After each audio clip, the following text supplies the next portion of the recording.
Yo, welcome back to Fighting Out of Cape Town with your boy Zaz. Big V. What's up? So this is a UFC 278 preview. Let's go. Sir. This is the first part on the main card. Harry handzakker. That's good. When I first saw it, I was like, Handzakker. that must be like a chosen son. Yeah? Like if I wanted to do like Zai, I don't know what I would name myself. 100%. You know, like I think he chose it. Zai de la Vega. De la Vega. You know, such a movement. My bro, you're a magician. Maybe. I don't know any magic tricks, but maybe in a different way. But you know, so yeah, like genuinely I thought like this is like a made up, you know, like a blood diamond. 100%. But it's for reals. For reals, for reals. It's a handzakker, okay. Okay. So this is an interesting bout. This is a very interesting one. What do you think? My bro, look at the third fight for Harry handzakker. In the UFC, he lost to Jason Tafa and Tuivasa. Got slipped. Couple of island boys. Island boys, fighting another island boy. My bro is a great submission specialist. He is, the man has he is. many submission. Yeah. Key locks, Kimuras, everything. Yeah, Everything. He's very skillful. But he's very susceptible to knockout. This is how he's lost most of his fights. Yeah. Knockouts. When it comes to Tyson Pedro, he's been around a little bit more in the UFC, right? He's won some, he's lost some. But it's a bit of a mixed bag. He might knock you out, he might submit you. So it's an interesting one. I think you don't know what you're really gonna necessarily get with this fight, because it could go to the ground, it could end up on the feet. Who knows what will happen? Yeah, I completely agree. I think it's a potential sleeper. Yes, and the big boys. The big boys, really big boys, and also very skillful. Like so you know, like some of these fighters are prehistoric to modern MMA is like. Especially big boys. Yeah. You know, big boys. They're still very old school in terms of their tools. That they have. No, they can't lift their leg above the brother's knee. Do you know what I'm saying? You know? It's tough. So they have one type of kick. They either have a low kick or a head kick, and that's the only kick they use. You know, question marks. You know, never come you know from what I'm saying? These guys are so they're big, but they're so skillful and like dynamic. So I'm really looking forward to this fight. Also with Harry handzakker, like you said, the fact that he's so good on the ground makes him dangerous, and that adds a different element, gives him a bit more depth as an MMA fighter, which I think is amazing, especially in this bout, because he's so susceptible to standing there being hit. Yeah. He's there to be hit. He doesn't move that head off the center line very often, so he's there to be hit. So that's the concern with him in that sense. However, then if something does happen, he can potentially take you out on the ground. So it's always dangerous.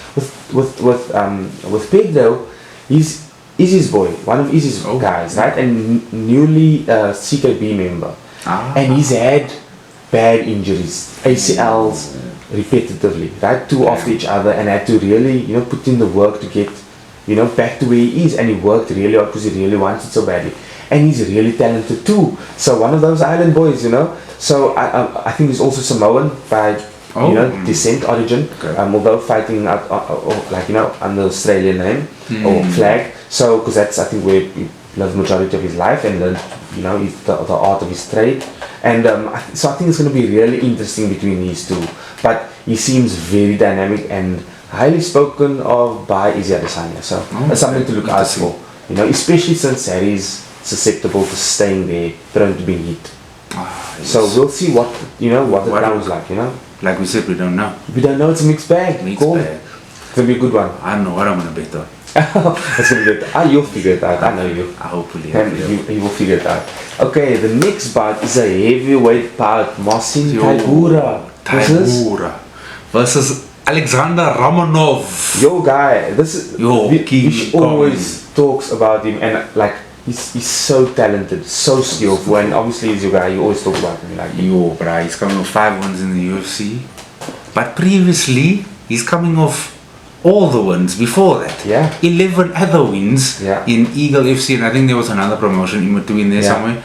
But Eagle FC mainly. Yeah. But this bruh is a killer. He's dangerous. He's dangerous.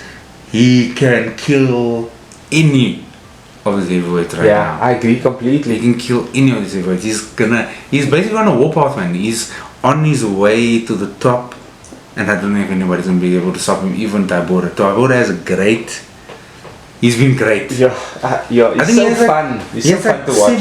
He's coming off 5 out of 6. So 5 out of his last 6 fights were wins. Yeah, absolutely crazy. He's one of those guys that you can almost depend on to give you a good show, a good fight. He's got so many tools. 100%. He's got so many tools. He's so big. For big, bruh. He's so big. He's just like a Polish big man that moves like small man. 100%. It's amazing. So that's also going to be a really fun one. Right. Between these two. I don't think anybody can stop Romanov right now. Not yet.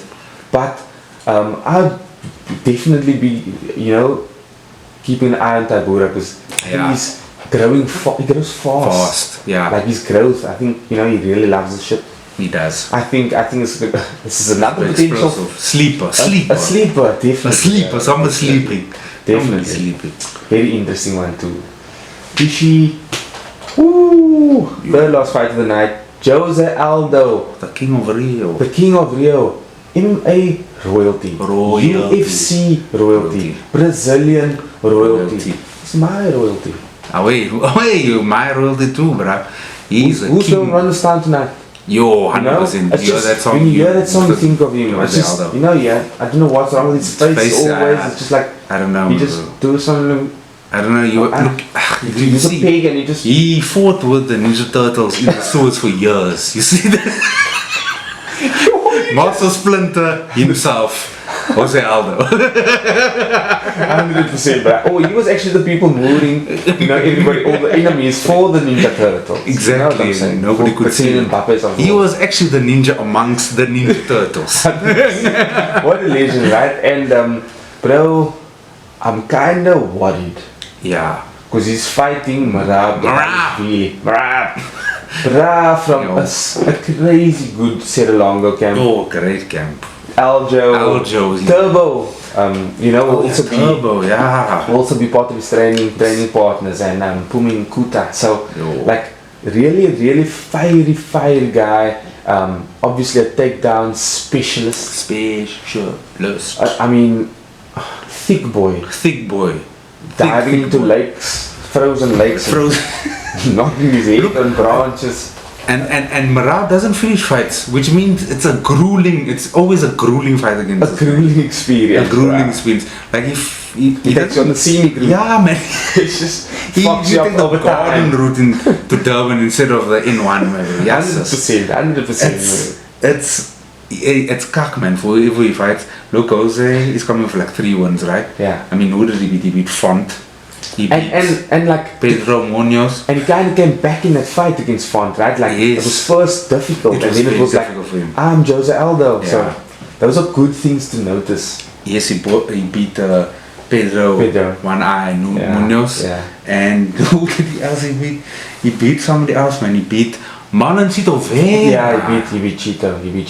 That was I mean and those are 3 really good ones. I just think, he's finding like probably his toughest fight right about now, and I think that's his patterns, man. Since losing for 10 years undefeated, loses to Conor McGregor, then wins 1 fight, loses 2 fights, wins 2 fights, loses 3, wins 2, lost 1, and then now won 3.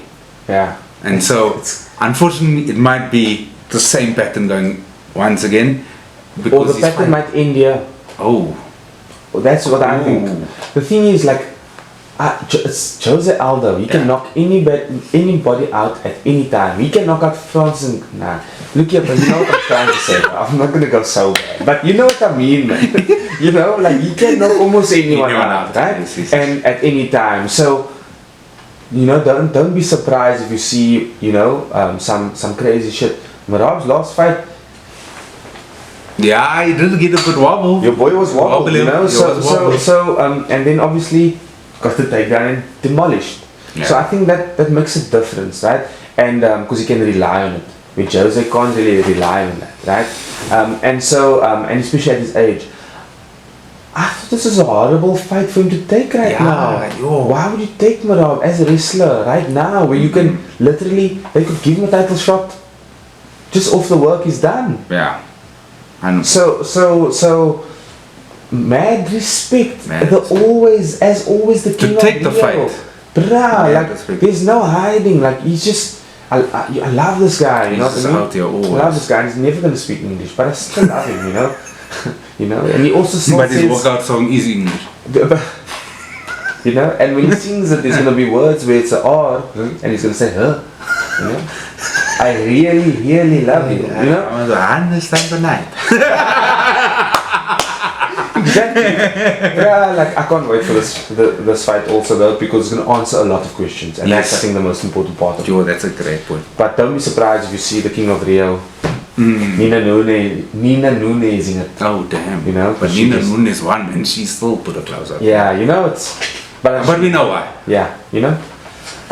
Okay, and then the co-main event of this card is absolutely crazy. It's been teased for many cards so far. It's on then off, then on then off. I don't know. It felt, you know, a bit crazy, but I thought they were actually not going to fight at some point. Yeah.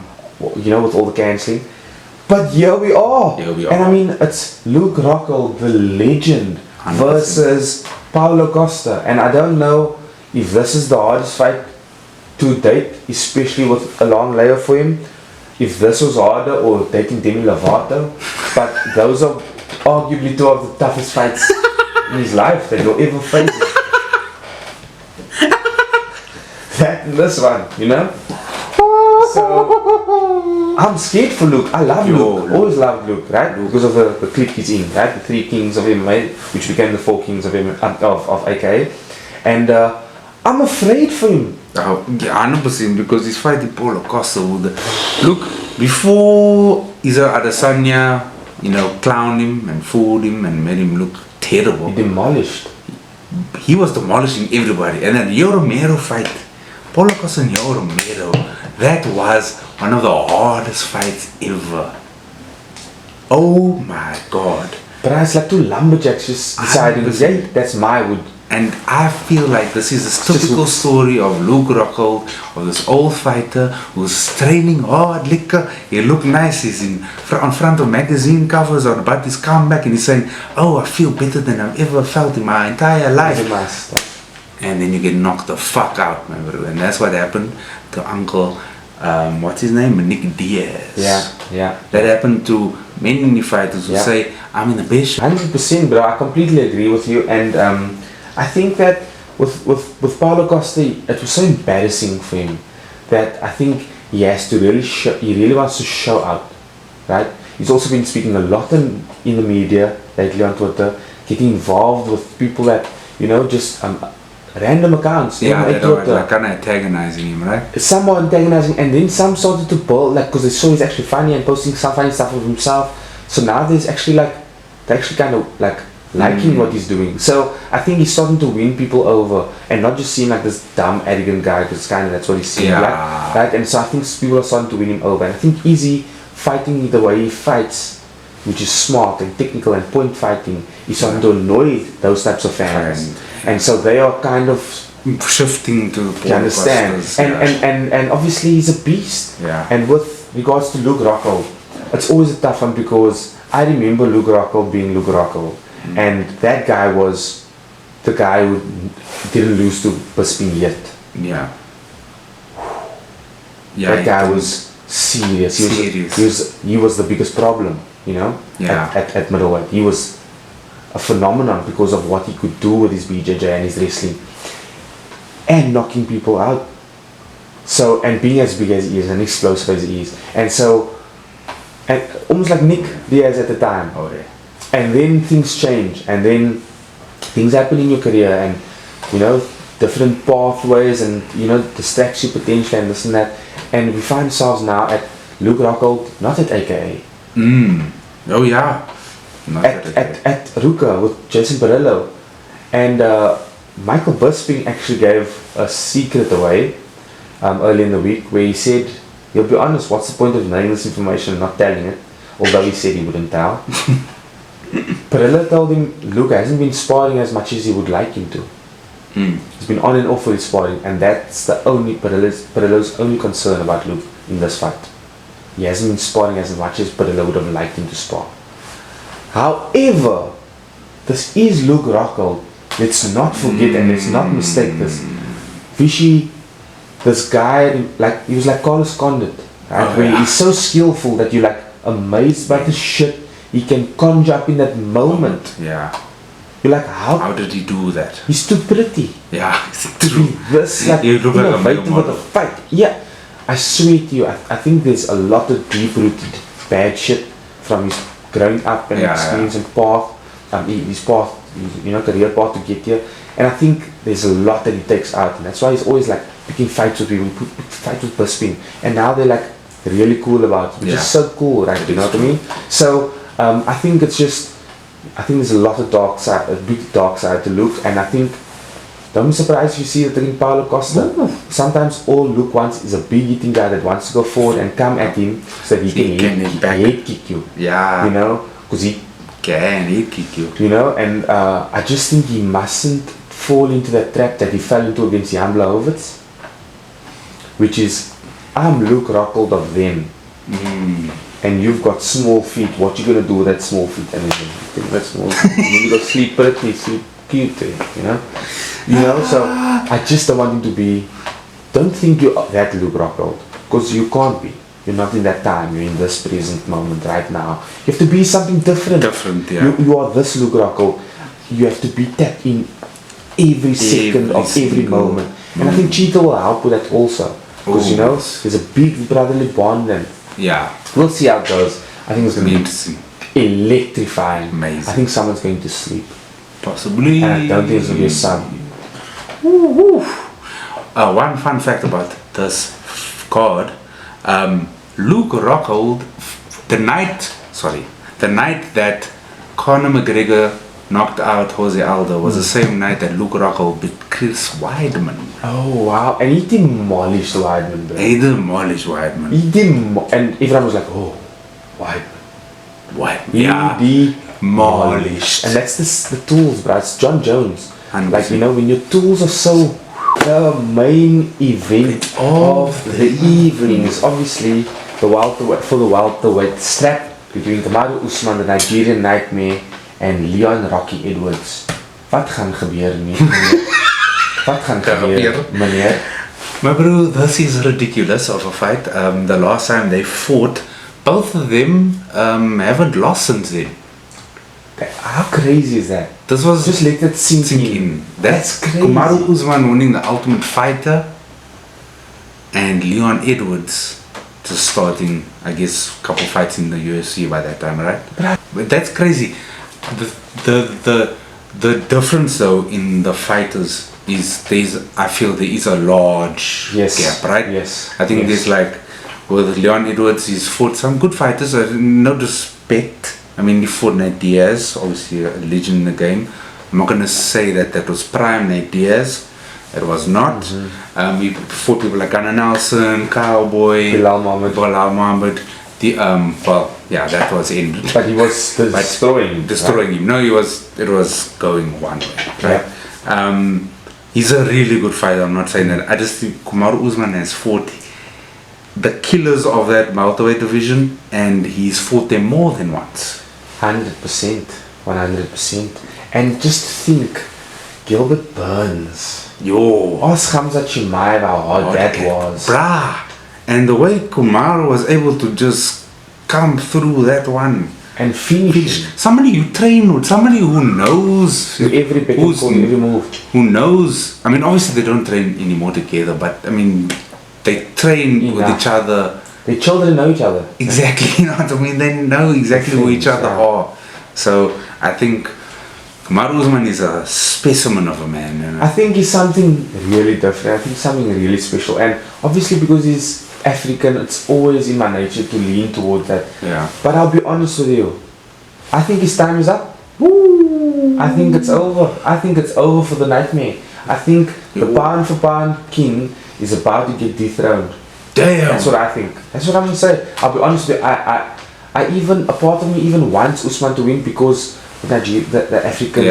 I just, and because it's an African guy that could potentially be better than GSP was. Yes, like remember it's hard to not could possibly be the best welterweight of all time. That's hard for me to say. Yeah, but GSP is right? GSP is so who doesn't love GSP? But Rocky is, it's he's built different tools. Yeah. And I'm telling you something mad also, like, but his tools are just so different to Kamaru's, and his striking is just so proficient. And I don't think Kamaru is going to be able to take him down easily. You know, he even struggled with Kobe. Let's be real. Like, you know, it didn't go the way he wanted. He won, and he won. You know, but the second fight was much closer than the first. It was very close, and it didn't go the way he wanted because he would have wanted to end him soon. You know, and I think so. I think Rocky is also almost a head bigger than Kamaru Usman. You know, Michael Bisping spoke about it and he said he never greeted Rocky the last time he saw him at the UFC event because he didn't know it was him. Because he looked at him and thought, that looks just like Leon Edwards. But it can't be, he's so big.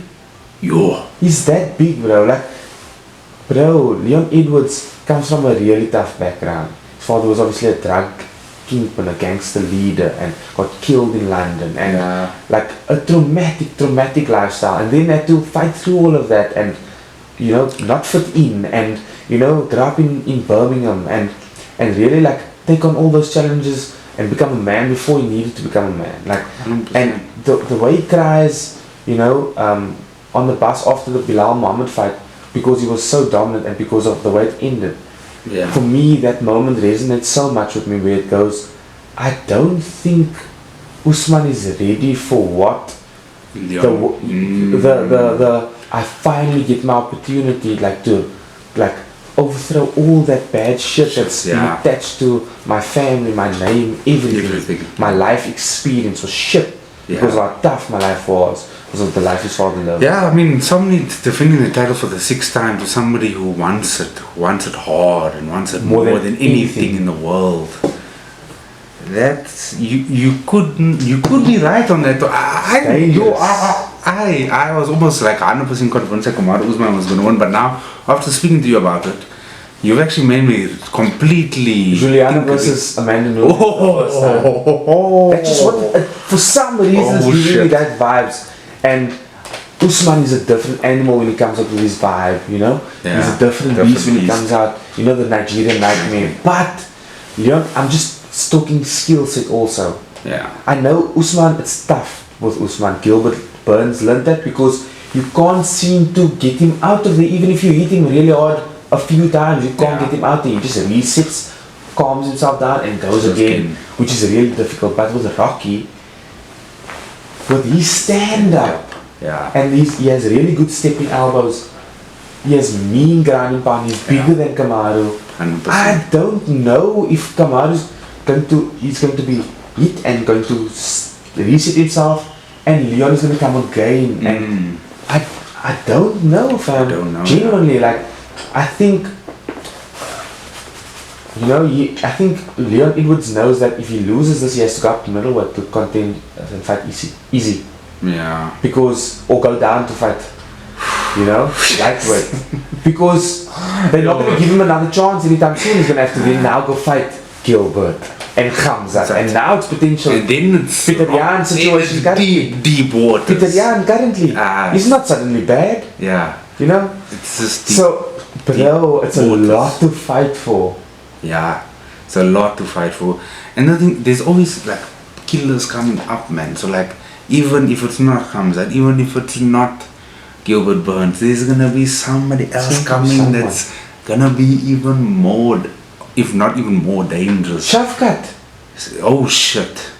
But he's there. This is part of what I was saying. Why did they not give Shavkat Brady? Yeah. A striker who's no one can grapple with him because he's also just a fucking king in that too. Yeah. Versus an ultimate grappler. Yeah. Why not match them up? Yeah. Because you don't want. You want that later on. But then you're gonna get more wrestling. Yeah. Exactly. Even Kamaru doesn't wrestle anymore. Yeah, 100%. You never know what you're gonna get. It's wrestlers. Sometimes you can make things a bit, you know, dull things down a bit, and I don't feel like the welterweight division should go that necessarily, to be honest with you, know. So a little bit more striking. Do you know what I'm saying? And matching up wrestlers versus strikers. You know, like strikers with strikers later on. Yeah. Like, you know, otherwise you're gonna get, you know, you know, I think you're gonna get something that you might not like to see at the more final form stage. Yeah, you're gonna see too much wrestling at the end. Do you understand? Like, Yeah. it's gonna be a standoff almost. There's nothing wrong with it, but you also don't want that only. Only, yeah. You You need like a seeing mix. knockouts. Yeah. You need a mix, and Yeah. I just feel like I wish they paired the two of them together. You know, and rather let them fight each other, and you know, so not fight each other, fight strikers. So that strikers could potentially beat them, so that they, you know. So yeah, it keeps it interesting, man. And so it makes the strikers wrestling better because they have to also train for that. adds to the little bit of like, yo, what's gonna happen, man? Like, Exactly. Because like, if every wrestler beats every striker, then it gets too monotonous, and you know exactly what's gonna happen, and then it's boring as fuck. And we're really gonna have a lot of it with the 155 division. Yeah, this is the wrestlers. That's why I'm saying what I'm saying. You know Oh, what I yeah. mean? Give me more Alex Volkanovski's, to be honest. Yo. with you. I just love it. I dig it. Anyways, it's gonna be tough. I literally have a feeling about Leon winning this fight, but I also can see Kamaru Usman sitting with his shades on, the blue eye, and he just knocked out Leon Edwards. Yeah. I can see both things happening. That's why it's so great. That's why we should be so thankful for the UFC, Dana White, for putting fights like these together. Short all of them, you know, Yo, for very putting thankful. fights like this together. Because there's so many questions I just don't know. But if I'm gonna have to roll the dice, I'm gonna say Leon Edwards. I think Leon Edwards is gonna beat Kamaru Usman. Damn. I don't know. That's I think so. a crazy statement, but I almost believe it in a way. Oof, let's go. Who knows? That's the beauty of it. Yes, man, that's Rishi. fucking amazing. Thank you again. Thank you, sir. Guys, it's another episode of Fighting Out of Cape Town.